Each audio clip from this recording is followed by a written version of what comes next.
And then we get to the defensive back coach, Jeff Howard, talking about how the Browns defended Ja'Marr Chase. Listen to this.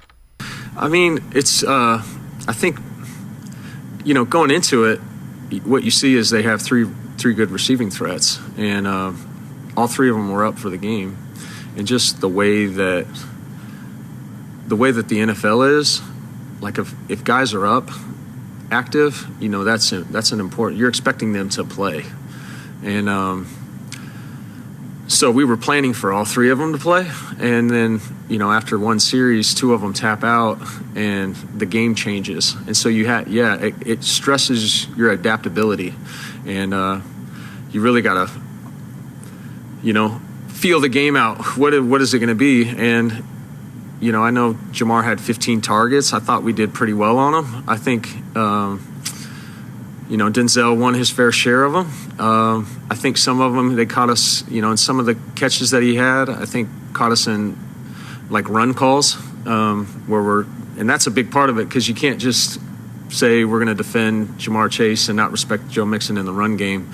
So, there's stress there. I thought we did pretty well. There's some plays that we left out on the field, particularly with him.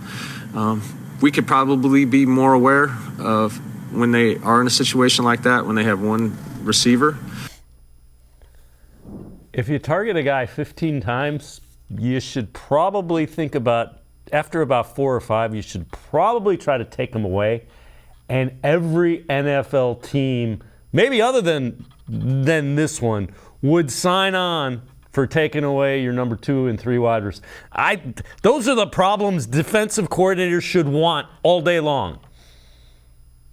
Yeah, I don't know if Jeff Howard knew he was snitched on himself and his fellow defensive coaches when he was speaking up there. But so you mean to tell me you had a plan in place to take on Ja'Marr Chase, Tyler Boyd, and T. Higgins, but when they lost 2 of those, you didn't know how to adapt. You didn't know how to react.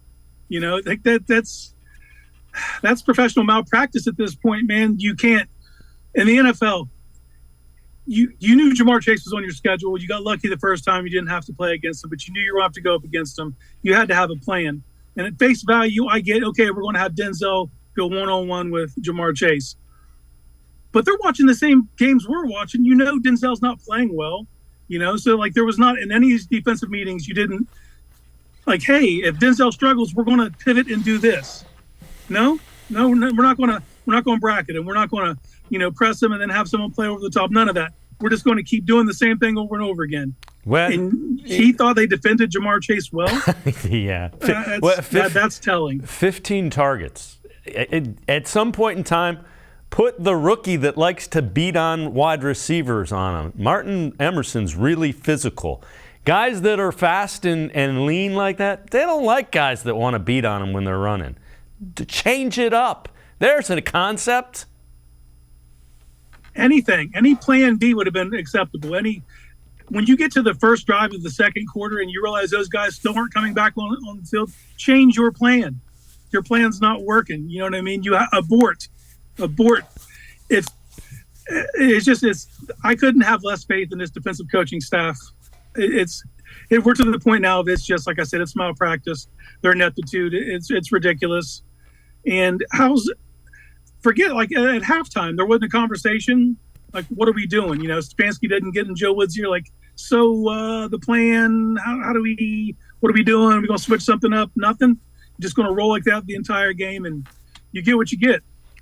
Let's not let one beat us. How about that one?